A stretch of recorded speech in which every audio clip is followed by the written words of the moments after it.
I tried to pin this to the couch so then it like doesn't move or anything. Let's hope the sound quality's decent. Who knows? We're gonna find out later. Anyway. Ta-da! Yay! It was kind of a, hey, we're gonna be meeting somewhere in the middle. Yeah. Let's go. I think we both traveled for like about 6 hours, and then we just sort of met at like the midway point in Grand Rapids. So here we are. I don't know if I said this earlier, but I'm gonna say it anyway. We're in the Amway Grand Plaza Hotel, which is huge. Fancy. It's very fancy. Bougie. Very. Opulence. You own everything. Like, everything is velvet and like marble and yeah. It's very extra. Yeah. Enjoying it. The decor is a little funky, like all over the place. But you know, it's to somebody's taste. It definitely gives me the Overlook Hotel from The Shining vibes, and I absolutely love that because I'm reading the book right now. I haven't seen any demon children yet, though, so I'm kind of disappointed. You'd think an old hotel like this would be haunted. Alas, no spirits. Every hotel has its ghosts. Oh yeah, working in a hotel, every hotel has ghosts. Anyone who tells you otherwise is stupid. There's too much energy flowing through hotels. It's like, oh, you got some stagnant energy in some open rooms? Spirits. But you know, we're just here, and it's kind of surreal, because it's like, tangible person. Holy fuck, you're real. Right? It's kind of... You have like a little makeup. Oh, okay. Yeah, it was pouring outside. It was like, yeah, we're going to do a fit check. And then all of a sudden, downpour. We just got caught in the rain. Not in the romantic way. Oh. Anyway. So, can we like talk about the height difference? Oh, yeah. So, we should do like a shot of us standing next to each other just to show. I have my heels on today, but how tall are you? Like 5'9", 5'10", depends on who you ask. And I'm like flat 5'2". Everyone I meet is so tiny. And I was like, okay, yeah, she'll probably be shorter than me. And then she came out of the elevator yesterday, I'm like, I'm little. Oh, you're tiny. I'm little. Little thing. I knew you'd be taller than me for sure. Taller than most people, but I was like, how much taller? Yeah, it doesn't take much for people to be taller than me. Hoot and a half. But, so if I sit the way that you're sitting, like my feet don't touch the floor. It's like we went to the parking garage to grab the microphone, and she's like trying to touch the sign, and I just literally walked past it. I didn't have to go on my tiptoes or anything, and I'm like, this is the body I live in. I always try to like slap the leaves or like slap the signs. I can't reach, even if I jump and I hop. So I'm like, Taylor, smack it for me. I will be your length. Go gadget arms. Go gadget girl. Oh, I love it. This is so... I like the olive tone though. Green is everywhere, and I love green. Like, there's forest green in the chairs that are behind, and then there's like silky satin material. Like A++. I don't know who the fuck designed all this, but they took a lot of detail and rolled with it. I like it. It's very extra. It's a good extra. Very extra. Right. Another thing I noticed when I first saw you, well, it started when I was watching your TikTok videos, was just your hair. Oh, yeah? And so last night, she came to my room, and I was like, can I please touch your hair? It's like, yeah, go for it. It's fine. It's like, oh, yeah, this is why I braid it every day, because it's 100% humidity, I swear to God. She has rope hair. Yes. And I'm like, oh my God, damn bitch, you thick. Everything. It's like the most beautiful Thick hair. with 3 C's. Yeah. I was like, I need to braid your hair. Can I play with your hair, please? Living our best lives. It's very surreal. I had to cross 3 states to get here. Yeah, I just had to cross the Mackinac.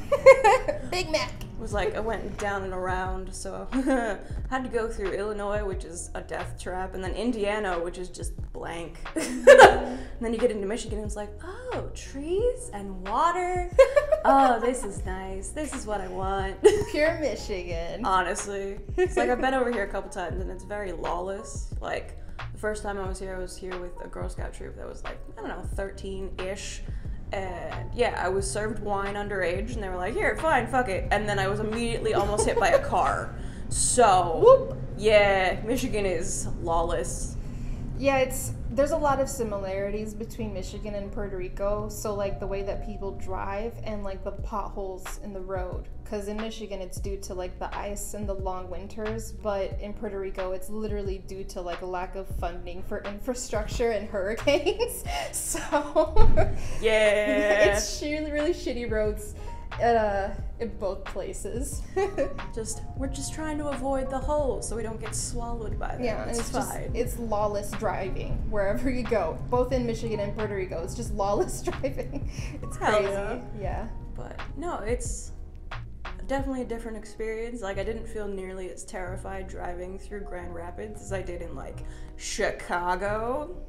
It's dangerous to drive there. It's like everyone for themselves. It's like, oh yeah, we're gonna weave in and out of traffic going 105 miles an hour with no turn signals. There's no fear. There's no fear when people drive. I'm like, are you kidding me? Like, I'm pretty sure they all have death wishes. They're like, if I die, I die. At least my family will get insurance money. Fast and the Furious. It's like, where were those held? Florida? No, Michigan. Going up to Michigan from Illinois. Yeah, but we both drove for a really long time, but it was really perfect timing because we arrived at the exact same time, so like around 9 o'clock or so. So we got here pretty much at the same time, and I thought that was like perfect timing. Right. But we were both exhausted and like starving, so we were like semi-delirious. We're like, wow, you're real. I'm so excited to meet but you. I'm so tired. I swear I'm cool. Like, we'll be more conscious tomorrow. We'll actually talk tomorrow. I'll be able to like have a full conversation tomorrow. Well, it's like, we got in yesterday and I was like, okay, yeah, we'll do the thing. And I totally forgot my camera. I forgot the tripod. I was like, okay, we're just gonna do introductions and then we'll actually do filming and shit tomorrow, because staring at a windshield for too long, my eyes are like, It's like when you get highway hypnosis. Oh, 100%. The road becomes like a tunnel vision thing, and your eyes are literally straining at the end. So like when we got to the hotel, and I was like, okay, good night. I went out like a light. I was just good night. I was out. It's like I hadn't eaten since like 10 or 11 in the morning. And I could not do that, honey, because like I have low blood sugar also. So if I did, like I was already shaking from like not eating between like dinner time and the time we were at the hotel, because I think we finally got the pizza and everything delivered at like midnight. So I was like, yeah, we're wandering through downtown Grand Rapids trying to find anything that's open, and of course it's a Monday, so everyone's like, usually we're open till like 2 a.m., but it's a Monday, and like, rip. Everything was closed, so. Ordered some Italian. It was like, all right, we're the only thing that's open until 2 a.m. I'm like, bet, sounds great. As long as it's edible, I don't care what it is. Give me some garlic bread. Give me the carbs. I want carbs now. Oh shit. I had planned on like having actual things written down, but of course ADHD brain is like, nah, you'll remember it. Rookie mistake. Is it weird? No. No? Okay. Who knows? I don't know what's happening. I'm just kind of existing, straight vibing. She's a bruja. I'm training to be a vulva. So, very different practices, very different regions. Yeah. But there's always similarities, which I find very fascinating. I love that too, just culturally and, anthropologically, I guess, like how things developed and how things are done differently in other cultures. But explain to me what it is, because I heard you like name drop that last night, and I was like, you're trying to be a vulva? Yes. So, V-O with umlaut under it, L-V-A. So a vulva practices satyr magic, which is like seeresses, future tellers. Pretty much you use divination to understand what's going to happen later. Okay. And the way that Norse pagans understand just magic and fate and everything is that everything can change due to everyone's influences. So there's Orlog, which is the general idea of fate. O-O-R-L-O-G. Okay. So, how would it's like the larger version of fate, and then Hamingya is everybody's personal like influence on the larger fate. It's like your decision making will change. Yes, yours, everyone around you, everyone that has a part of you, and everyone who doesn't. All of the 9 realms influence what will happen in the future. So when we do any sort of divination, telling the future of what, usually using the runes, we tell you in that specific moment what is predestined, but things can change in between then and now. It's like tributaries in a river. Yep, exactly. So it's very much like end goal, learn as much as you possibly can so you're an old lady just being like, I know what your future holds. Like, that's the goal. I just want to have super long gray hair and just be like, or being able to just read people. You, child. Oh, I do that already. Yeah. Like, it's one of my gifts is like, when I meet people, their energy tells me what kind of person they are, like, pretty instantaneously. So I'm like, all right, you're good, you're a threat, you've got some unresolved shit that you got to deal with. Yeah, there's like a certain level of spiritual discernment. Yes. So I think once you actually start getting into not magic exactly, but like spirituality, whatever your path may be, you start to see like different spiritual discernments. So people will have their gifts and stuff, or you'll be able to read people. And so there's different translations of this, you know, different iterations of like being able to read someone's aura or someone's spirit or like just their personality. So like when people do like divination readings, when you do like your tarot card readings or like your rune readings, you're reading the person. So I think people confuse this with reading the future. It's not literally reading the future and fortune telling. So I think like people get that like lowercase and uppercase magic confused. They think it's like the magician magic in practical use. It's not smoke and mirrors. It's not card tricks. And I think a lot of people want to roll with this because of like the aesthetic, or like they don't fully understand it. It's not card tricks and like lowercase magic. It's like the uppercase magic. So like it's spiritual discernment and like reading the person. So like when you're reading someone, it's not just like this is your future. And it's always the trope in movies where like, oh, you couldn't like figure out I was gonna like miss my train or something. That's not what we're going for here. No, it's more about your path.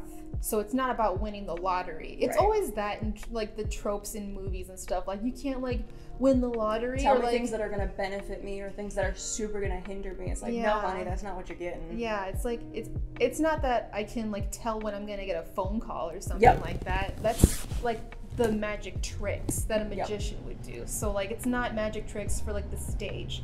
It's reading someone's personality, their character traits, their psyche, basically. It's like a psychological tool. So that's one way of like dispelling you know, the trope of it and actually making it real. These are psychological tools. So like I tried to explain it in one of my TikTok videos that shadow work is just using like CBT or all these other like psychological tools to understand your shadow self. So like moving past your trauma and stuff like that in order to heighten your spiritual self, or like what some people might say like is ascending or manifesting. These are different terms that we use for describing very similar things. What I think is funny is that people think that shadow work is just like this otherworldly, super in-depth. It's like, no, it's a psychology term coined by Carl Jung. Like if you look at the papers and things that he wrote about it, it's just like it's not as ethereal and otherworldly as you try to make it out to be. Like especially people on TikTok, they very much dramatize it and grandize it. It's like, no, it's really just figuring out what are the patterns that came down in your family that are affecting you, and how can you either unlearn or change those things for future generations. Like that's the whole point of it, and people make it into this very extra thing, like you have to do this, and if you don't, you're a bad person. And it's like, no, it makes you a better person overall because you understand why you are the way you are and how you can be the person you want to be without having influences from past generations. Like that's the whole point of it. 100%. Yep. I think it has to do with like the way that you were raised. And so like when you're young and easily influenced, you get these sort of defense mechanisms and stuff, or like the way that you perceive the world.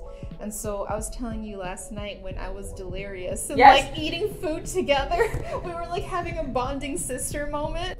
Her eyes are like kind of half closed and she's eating fucking pasta. I'm just eating my pasta. I'm like, Taylor, I'm so happy you're here. I can't believe someone actually traveled to meet me. Like, I don't know if I'm able to appreciate this because I'm kind of dissociating. It's like, no, I'm here. I'm physically a person. Yeah, but my mind is, it's like a trauma response because of like years of abuse and, you know, my mental health and stuff. I can't fully appreciate nice things that are happening to me. So like I disassociate when nice things are happening and I'm like, is this really happening? And I can't realize and appreciate and be in the present of like existing because I'm too busy analyzing it from like a third person point of view. She's gonna undo her trench coat. She's gonna be 50 frogs and she's not actually a person. In case you didn't know, I'm not actually a person. I've been undercover this whole time. She's actually a bunch of crows in a trench coat. Totally agree. You're not a bad person if you don't do shadow work. It just means that you're not ready to face that kind of stuff yet. So it's like facing your trauma or facing your shadow self kind of thing.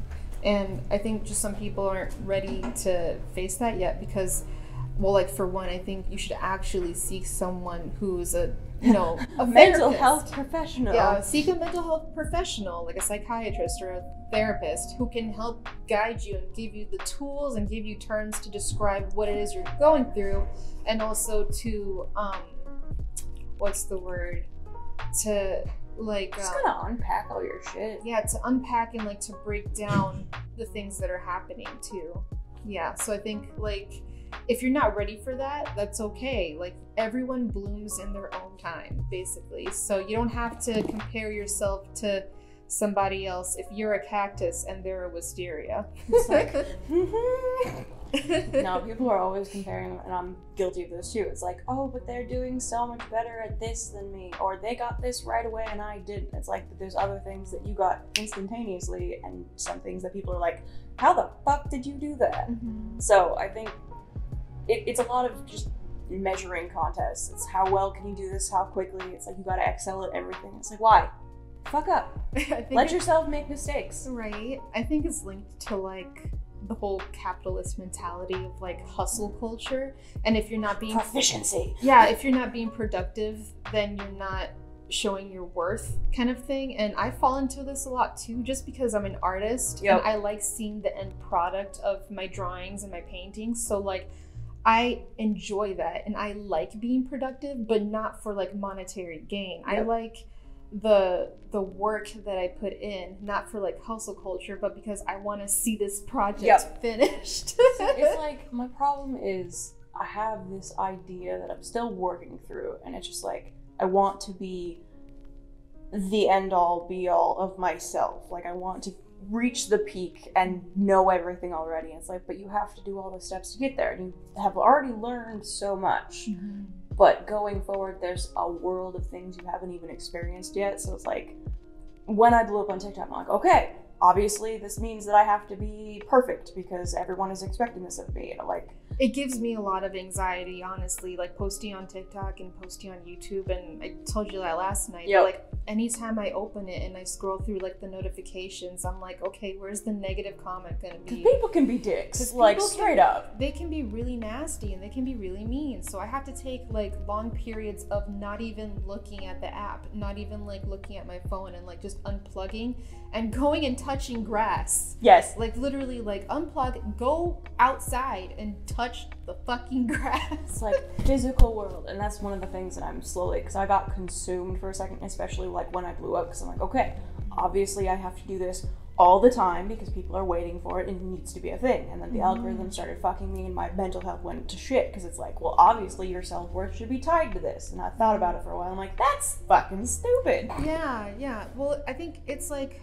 well, I'm not waiting for other people to post either. So like no one's actually like waiting for you to put out content. It's a perceived expectation that doesn't exist. Yeah, and it's like also really performative on there. So like people on social media, they want to be performative, like, well, for one, like they're so powerful or they're so knowledgeable, and like anything they post can't be like wrong. So Yes. anyone that says contrary is like an argument, and people get super defensive and stuff. And I'm like, can't we just like collaborate and learn from each other? So that's why I like conversations like this, where you're literally like talking with another. So you're not right or wrong. You're not trying to win an argument. You're just having a discussion.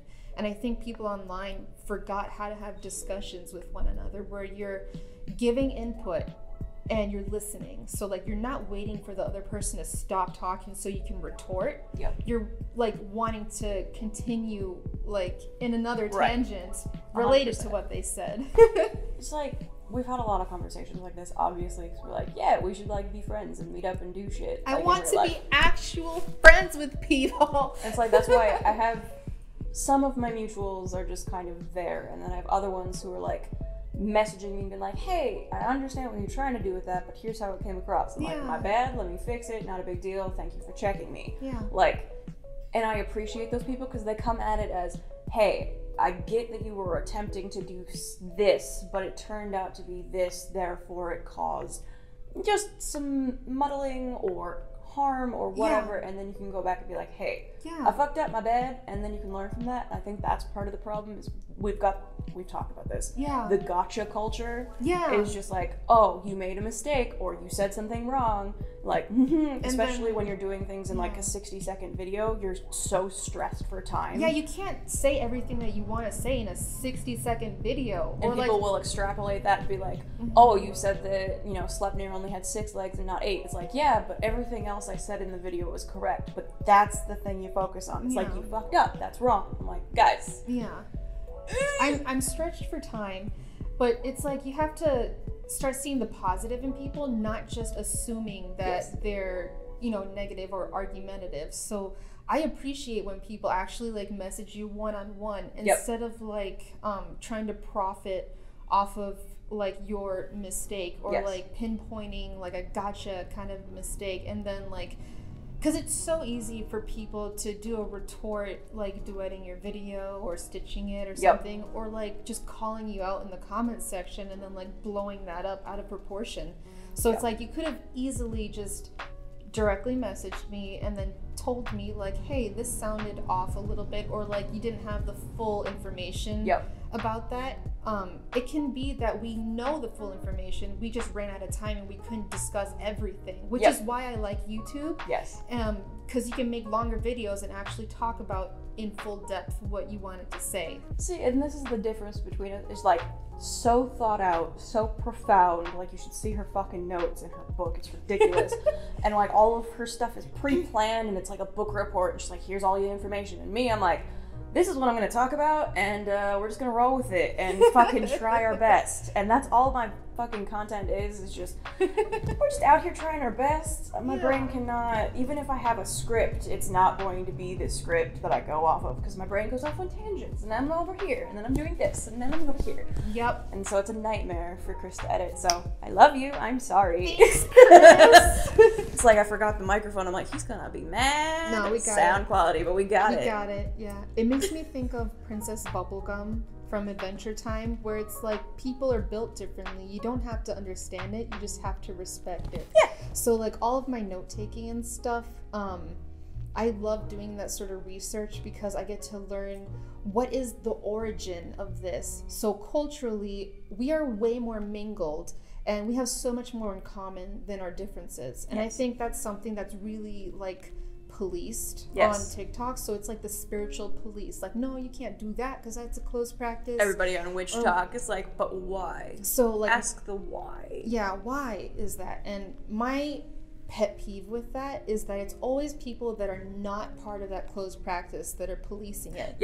So it's like people it's not even affecting are being like, haha, it's part of the gotcha culture. It's like, you shouldn't be doing this and I caught you. So like when you're not actually a part of that closed practice, you don't know the nuances. So like things that you think are like black and white, like yes you can if you're initiated, or like no you can't because you're a white person. You don't understand the nuances when it is okay, or when something isn't actually sacred and it's like more of a loose casual thing, or like if you're invited to something it's totally fine, or like, you know, actually go touch grass. That's all I can say. Like, go actually talk to people from that culture. Right. So, it's like, oh, you're policing hoodoo, voodoo, brujeria, whatever you got. But have you actually talked to any of those practitioners? Like, not even one? Yeah, I think it's a lot of hearsay that people see on social media. So they'll see like a post on Facebook or something discussing like appropriation of whatever. And then people like to grab onto things that they think are trendy. So like for the longest time I saw people doing like huevo limpiezas, so like egg cleanses. And I'm like, okay, that's from my culture, so like why are they doing it wrong? Yep. But then you explained it that in your culture they also had that. So they had like the egg divination umancy stuff. Or or was it like it's like in Eurocentric paths as well that it is used for divination there. Maybe. So that was okay. So yeah, but it is found in many other cultures. It was just from my perspective from Latin America, I was like, that's a huevo limpieza, but they're doing it wrong. So that was something that I had to learn also. But I think that people online need to realize that they're doing and performing things without actually understanding There's them. so much shit that's just performative. It's for the aesthetic, it's for the clout, and it's like, but you don't actually know the roots behind why. Yeah, so when people do huevo limpiezas or they do like their egg cleanses and stuff, they don't fully understand why they're doing it. They just think it's like a sponge. Yep. And like then they crack it into a glass and then like they're trying to read it, but I'm like, okay, like do you know how to read it? So it's like it's like you're reading a language you don't know. It's like reading a language you don't know the alphabet for. Exactly. So like I see a lot of people like reading it wrong. You're not supposed to read it from the top of the cup or whatever. And then like the things like the swirls, they're not just like random swirls that you can interpret according to your feelings. They actually mean something. So that's in depth. Yeah, you can go very in depth to it. So like you said, it's like a language. Like there's different meanings behind what you're seeing. You can't just interpret it by what you're feeling. And I see that a lot with like candle divination too. Yes. So like when people have like their deity candles or whatever, and it's going insane because they put a bunch of herbs in it. It's like, well, yes, there's a reason it's burning because you put shit in it. It's like your deity is not mad at you when the candle breaks. It's because it got too hot and the glass exploded. It's literally just physics, honey. You need to calm down. Like we talk about this a lot. It's the mundane before the magical. You have to stick to like. It's really fun to stick to the magical and be like, oh, what is this cool thing? It's otherworldly. Believe me, I want to believe, okay? But let me explain it in the easiest way possible to understand it, all right? The Mulder in me wants to believe, but the Scully in me is like, calm down, there's a rational reason for this. So you have to look into the mundane practice first. What is the practical explanation for this in like the physical world? And then you can look into like the supernatural or superstitious reason, the magical reason why, what is the meaning behind this sort of thing. Like everything is not demons. Yeah. Everyone tries to blame everything that bad happens to them on demons and curses. It's like nobody's cursing you. Nobody's giving you bad luck. You're just making stupid decisions. It's kind of your fault. A lot of times when people are like, oh my god, this bad thing happened to me, it's like, did you see all of your decisions leading up to that bad thing? Yeah. This is just the consequences of your actions. This is not a curse.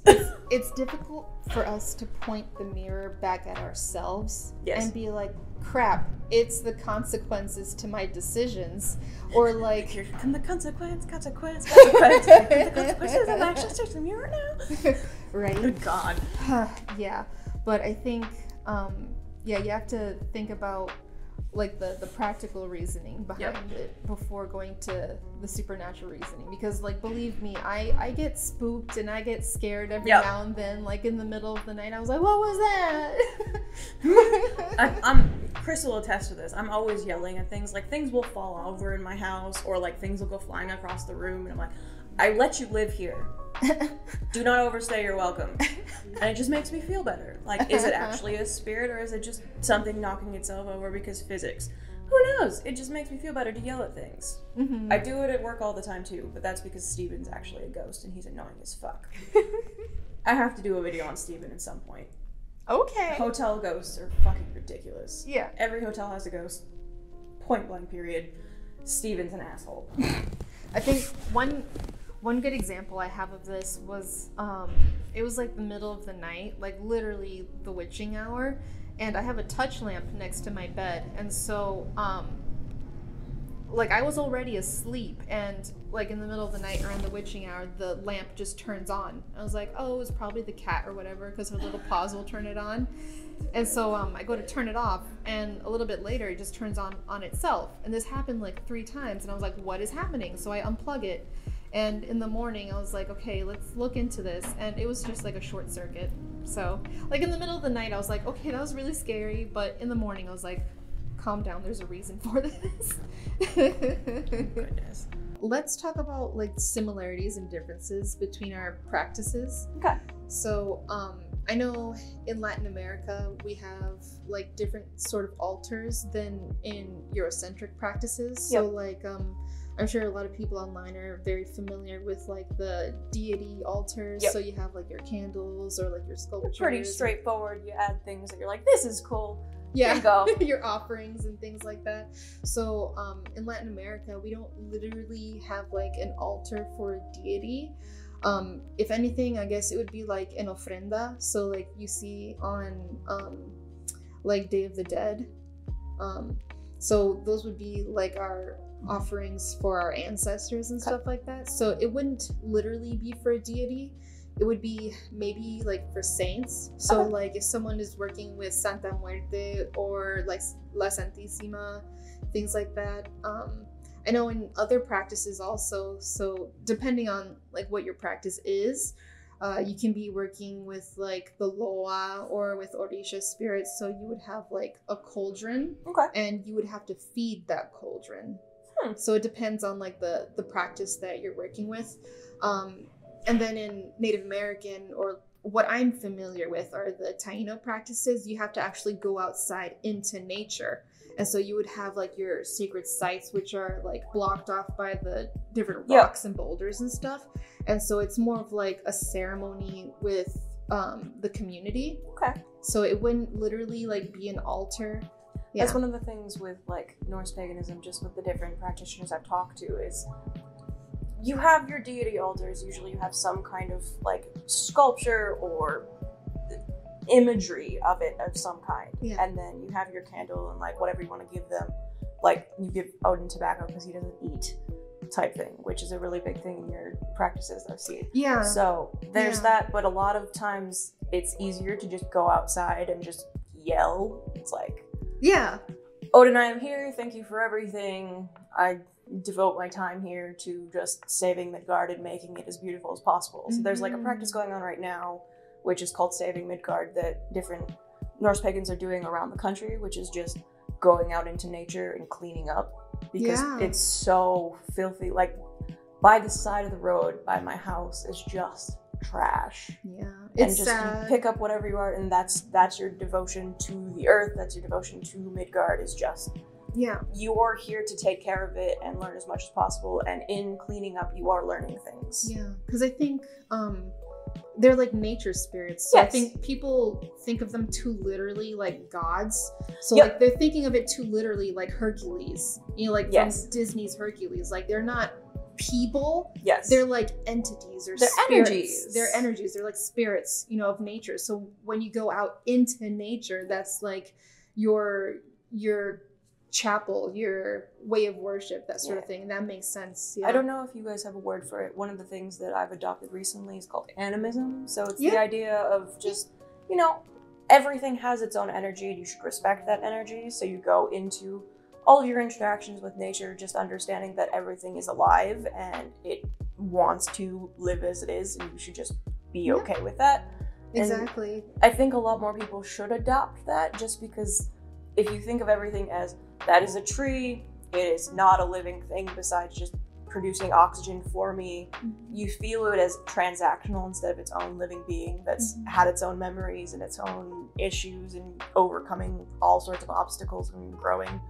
Evolutionarily, it doesn't have a consciousness in the way that us humans perceive it, but it is alive. Yes. And so like the animism thing is part of like the Native American culture. Yeah. So I've grown up with like the idea that like trees, you know, you talk to the trees, you take care of them and stuff. So you take care of nature. And the river is alive also. Yes. So you have like Mama Lao, or like all these other river spirits that you have to respect, or even the hurricane, Guabansesh. She's a spirit also, and she brings the rain, Coatrich. And like she has another servant too, but the name is escaping me. And even the mountain, Yukahu, is another spirit too. So you have like all these different spirits of nature, and there's different ways of revering them too. Yes. Yeah. And I think that's one of the things that you decenter yourself as a person, like in your own practice, will help you better connect with the earth. Because I think that's what we've lost a lot of in this very superficial realm of magic, as it is in spirituality just in general. A little bit, people going, I am using magic to gain things for myself, and that is the purpose. That is why I'm doing these things, instead of understanding that the original reason was to understand the nature and the land around you and learning the spirits of the things you could work with. Yeah. And that was the whole point of herbalism, was like, this is a plant, this is the energy it provides, this is what it is good for, this is how you can use it for medicinal healing. It's like the practical applications of it. Yeah, so it's when you think about your craft, your practice, your magic, or whatever sort of path it is that you have to think about the practical application of it. So when you're thinking about magic or whatever, don't think of it as performative, like I'm gonna go and do magic and be magical, like all this woo-woo stuff. Yeah, so it's I think it comes from like a power dynamic that people they want to feel powerful, and you should, of course, like people should feel validated. It is an empowering thing. It is an empowering thing, yeah, but I think it comes from like a person's lack of identity and their lack of confidence, maybe. And they're trying to create a persona instead of actually using energies. That's what I think it is. Yeah, they want to create like their magical persona, and so I see that a lot online, that people will do like, the best way to describe it is like witch LARPing. Yes. So I see like just people witch LARPing online, where like they just want to do this as a performative way, and there's nothing wrong with liking the aesthetic. You can like the aesthetic and know what you're live your doing. Best life. Honey, like look at it. We love dressing up and being that bitch. Yes. But at the same time, you have to think about what you're doing. Yes. So like, don't just be like phony. Yes. I have people message me sometimes, especially newer practitioners, that are like, why are none of my spells working? I'm like, are you actually putting intention and energy into what you're doing and understanding why you're using the things you're using? Or did you just Google search really quick, what are some herbs for power? Click. Yeah. And then you just went down a list and bought all the things off Amazon, and now you're like, all right, here, and you have no connection to those items at all. You didn't tell them what to do. You didn't give them any intention. You didn't give them any motivation. It's like when you go buy a money spell, when you you lost money in buying that money spell. The only person gaining money is the person that sold it to you. Or like you said, when you buy your herbs online, there's no connection to you and those herbs.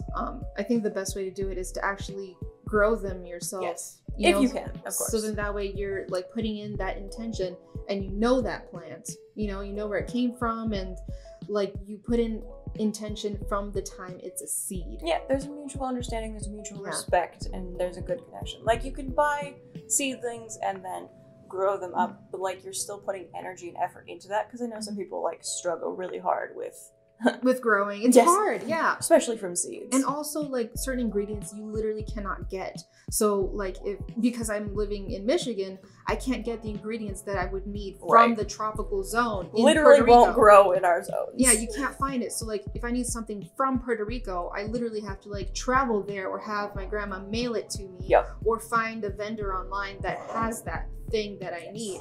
But also, like with making spells, people want instantaneous gratification. Yes. So spells, I don't know.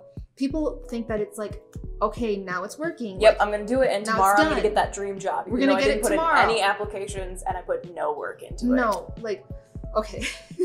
That's another thing with like the limpias that I was talking about. Usually a limpia will take like minimum like a week.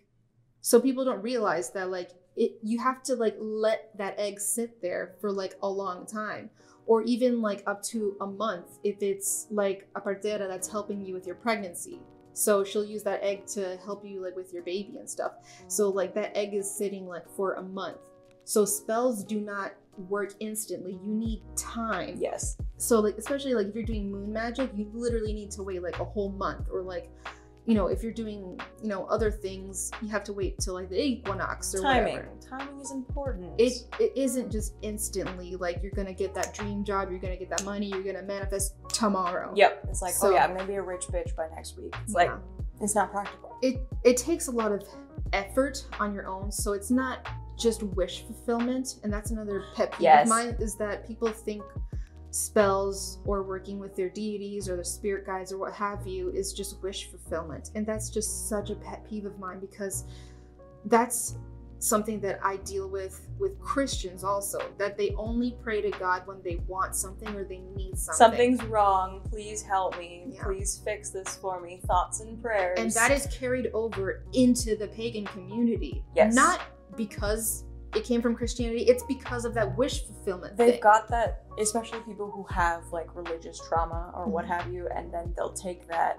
and carry it over when they become a pagan. So like the idea of the omniscient God or the ever omnipresent God, like they talk to Odin as if he's always in their head. And I'm like, that dude's got shit to do. Like, you can't just be like, hey, I need some help right now, can you just manifest? It's like, you're calling on an ancient deity that has been here since the beginning of time, and they don't care about like your exam tomorrow. Like you did that to yourself. You are very humbled in the moment if they present themselves for you. Spirits are gonna humble you. Honey. Like they're gonna come up and be like, oh shit, hello, how's it going? I need you to do this. I need you to understand this. This is something you're slacking on. Get it together. And then they leave. Yeah. So like with spirit guides and stuff like that, they're telling you what to do. You don't tell them what to do. Oh my God. Okay. So they're there to tell you, hey, you fucked up. You need to fix this. So sometimes it's literal things you need to do, like go to the bank, go to work. You know, stuff like that, or work on this part of your personality that you need to fix. Stop blaming yourself or stop victimizing yourself. Learn this thing about yourself. Accept this thing that you cannot change. That's actual like spirit work. That's how you actually manifest. It's not easy, but you have to just push through it in order to get to the end. Like, I think everyone thinks that it's just you start your journey and then it's a natural progression and you just get better and better and better and there's no drawbacks. It's like, oh honey, it is hills and valleys. You're gonna have great periods of things working out and things of just, this is not a good time. I think it's like, when people present like on Instagram, like the witch aesthetic, it's like pretty crystals and candles. Everything is love and light. Everything is lovely, yeah. No, actual spiritual work is you crying on the floor. It's messy. It's messy. It's you feeling regret about your ancestors. It's you angry, resentment towards yourself and others for the past. Working through generational trauma and generational poverty. Yeah, it's messy and it's hard. So I think that's one thing that like spells can definitely help you get there, but it's not the solution. It's not the pixie dust that's going to fix that thing. It's a supplement to the work you have to do in the physical realm. It is, here I'm going to influence energies to help work things towards my motivations and my goals, but it's not the end all be all. It'll move things in general directions, but if you put no work in, like the example I use all the time is like, if you make a manifestation like success jar, but you don't put in the application for the job you're looking for, you're not going to get that job because you didn't do any work. And that's why people like, they do spells, they don't do spell work, because it's just spell work. It's pretty and aesthetic, and oh my god, here's my pretty layered jar that has no intention or energy in it at all. But it's sealed really nicely. If you have like one of those jars, but you don't do the spell work with it, it's just decoration. And that's okay, but don't cosplay as it and claim yourself to be an all-powerful witch. It's like, oh honey, it's the witch LARPing thing 100%. That I was telling you about. So like people like to do this thing as like witch LARPing, and they just have these as decoration, but they're not doing the work that goes along with it. So you can totally do that. Like, that's fine if you want to live your best life as the aesthetic witch. I love it, of course. Do that, but don't claim to be something you're not if you are not doing the work behind what it takes to do that and be that person. Yeah. And then I think that it's like you said with energies, we're not thinking in a metaphysical kind of way. Like there's auras or energies. You're not the main character of an anime. Okay, no, calm down. Like your hair isn't that good. That's one thing that I think the younger generation maybe needs to learn, is that you're not the main character of an anime. This isn't like you're the center of the universe kind of thing.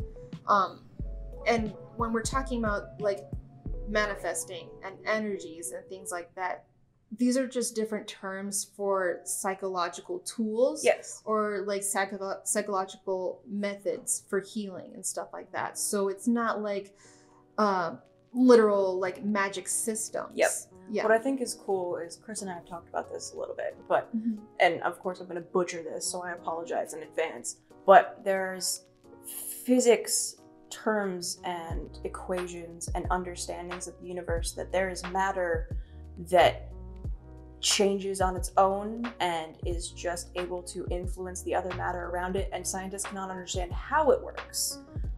But because of that, we have rationalized between the two of us that magic can influence energies and can sway things into the direction you want to, because science and physics have actually determined that it is possible and it does exist.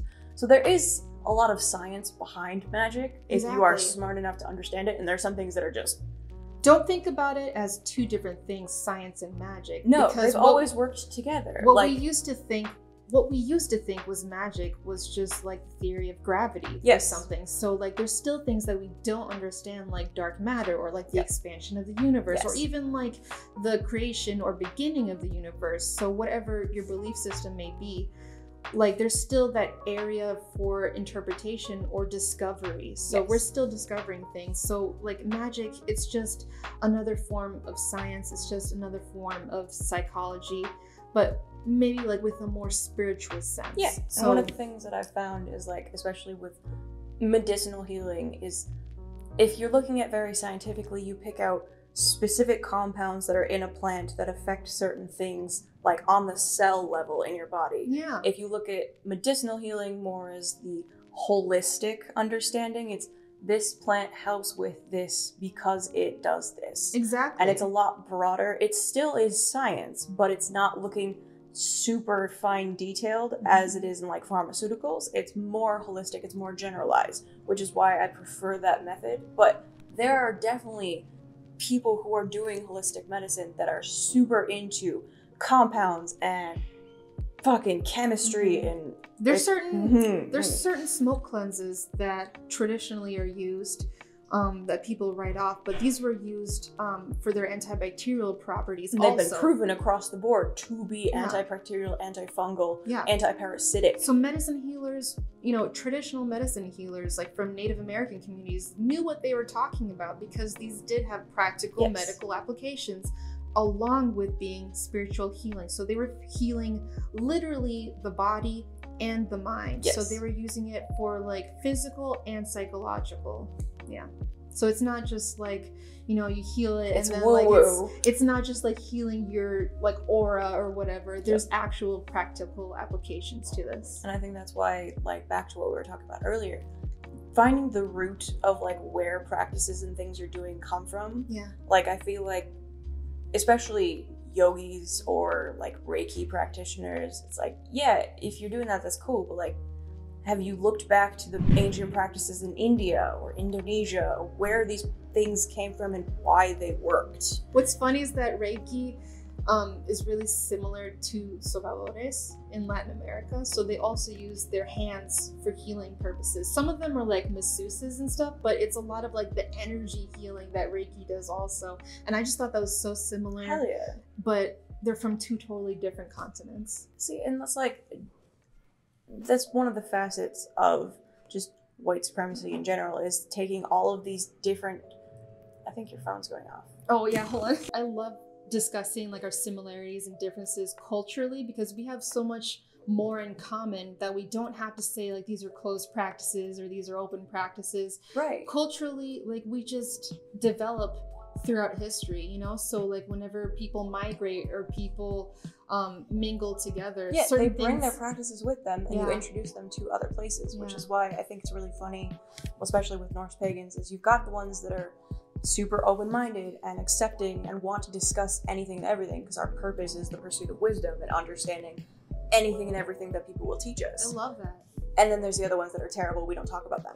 But like the ones that are trying to learn, they will understand what you give them, because that's the whole point of what we're doing. And if there are so many similarities and we're crossing cultures and we're explaining different things from different regions, you're just becoming a more well-rounded practitioner. Yeah. Like, you might not practice these things, but you understand their applications in practice, and I think that's super beneficial. Yeah, you don't have to believe in omnism or like everything is like the same thing. You just have to realize that like you can learn about different cultures. So like you should learn about different cultures. Yeah, it's not taboo to learn about a practice that you're not a part of. It just helps you acknowledge that and like become more aware of other cultures and like other identities and stuff like that. And I think it's just super cool. So like honestly, whenever you teach me about like Norse folklore and stuff like that, I'm like, wow, that's like really neat. He's always teaching me shit. And I'm like, yeah. Bro, what? I want to learn more about your folklore, and then you're like super fascinated by mine. So it works out really well, because we're from totally different regions, totally different practices, totally different understandings of everything. Yeah. And being able to cross those and be like, there are some similarities and there's moral understandings, and it's just like you said, we have so much more in common as humans than we do differently. Yeah. I think thematically, it's like the golden rule, you know, like. And also in folklore, there's a lot of like just overlapping themes. So like they have different names, or they have different things like to that culture that's unique. So they're not the stories that present them. Yeah. But it's like, be a good person, be honest, don't kill people. Like, yeah, they're good lessons that can be learned overall. Or even like our creatures. Yes. So like even mythological creatures, there's like certain things that are like similar, like elves or dwarves or gnomes that we were talking about. But they're just like unique in different parts of the world, and I just think it's so cool to learn about. Moral of the story: just learn all of the shit. Learn whatever you can. Learn as much as you can. Diversity is okay. It's okay to learn. You should learn about diversity and like other people's cultures. So like, if something is a closed practice, you're just plain out not gonna be able to find that information. So don't worry about it. Stop worrying about closed practices. So like, nervous white people, it's okay. Just learn what you can. All right, don't worry about it. It's all good. It's all good. It's just that if there's something that you want to practice or you want to do, research it. That's it.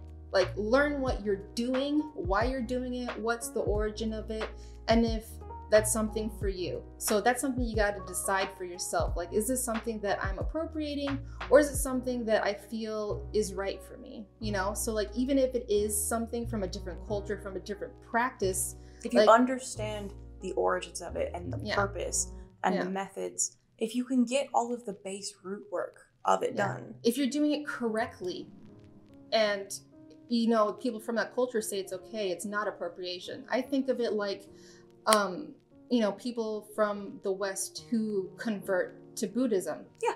You know, you're not appropriating Buddhism, you just convert it. You know what I mean? All it is. It's all it is. So, thank you for meeting with me. Dude, friends! But, we're gonna go eat food now. Yeah. So, good talk. We'll catch you later. Bye! Bye! Hell yeah.